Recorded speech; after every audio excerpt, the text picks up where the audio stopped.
Today I'm going to talk to you about how grieving has evolved. I want you to think about how you feel when a loved one, a friend, or someone you look up to passes away. This could be a close family member, a sports hero, or even a public figure. How does it make you feel inside? Initially, hurt, pain, and anger all come into play. Although sometimes there is a sense of relief in knowing that your loved one is no longer suffering, but even then, eventually you will start to hurt. So now you have this pent-up ball of emotion inside of you. What do you do next? Well, what happens next is you start the process of grieving.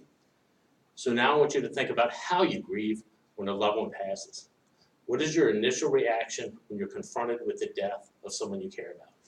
You scream, cry, punch a wall, slam your fist. Then I want you to think about how you release and share these emotions with those who are close to you, or as you will see, people who are not so close.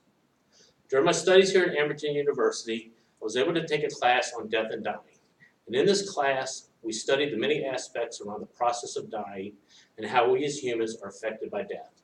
I was personally most intrigued by the grieving process and how it has changed over time.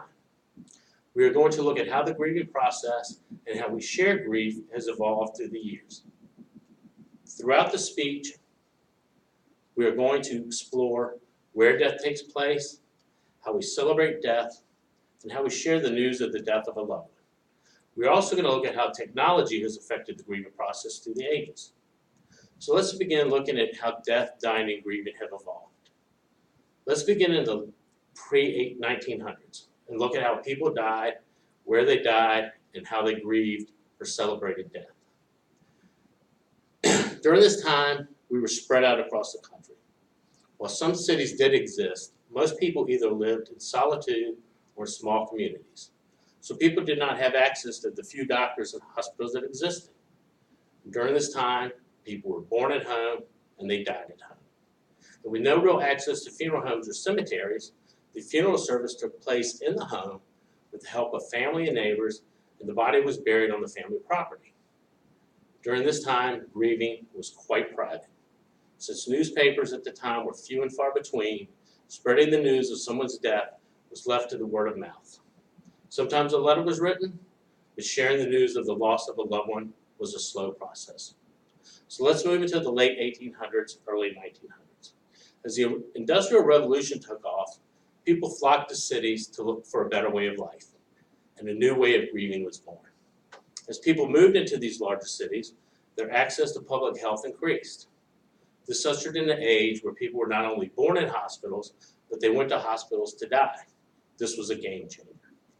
In 1882, the National Funeral Directors Association was born, bringing in a new era of professional morticians, and funeral homes flourished. The funeral service was moved from the home to a funeral parlor. The grieving process just got a whole lot more public. With larger communities came the popularity of newspapers and a new way of sharing the word about the death and life of a loved one was born. Obituaries not only told of the death, but it shared the life story of the deceased. This, along with telephones becoming more popular, made sharing the message that someone had passed easier and faster. So let's fast forward to today. We're in the middle of a technology revolution, the likes of which have never been seen. The way we grieve and share the loss of a loved one has changed dramatically. Cities are growing by leaps and bounds, and nearly everyone has access to public health. As public health systems evolve, people are living longer, and I see a movement of people going home to die, and the home healthcare businesses are thriving. People are taking their elderly parents and their relatives home to die rather than letting them die in a nursing home. Now it seems more and more people are having large funerals, a viewing the night before, a funeral service the day of burial, a procession to a graveside service, and often another service, often referred to as a celebration of life. Death and grieving is no longer private at all. In fact, whether the deceased likes it or not, it can become quite a public event. The newspaper and telephone are no longer the preferred way to share the news of the death of anyone.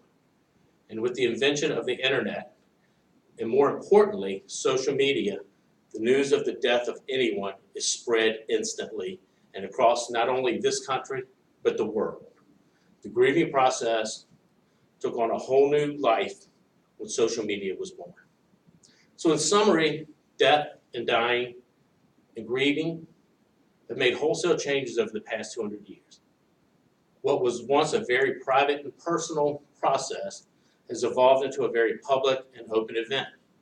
And when you factor in celebrity deaths, it's something that can take on the effect of a three-ring circus. So I ask you, how do you grieve? Do you Facebook, tweet, or Instagram? Or do you grieve like our ancestors grieved, alone and in private? And moving forward, as you reflect on how we as a society have revolutionized grieving, how will you look at the way others grieve? Thank you.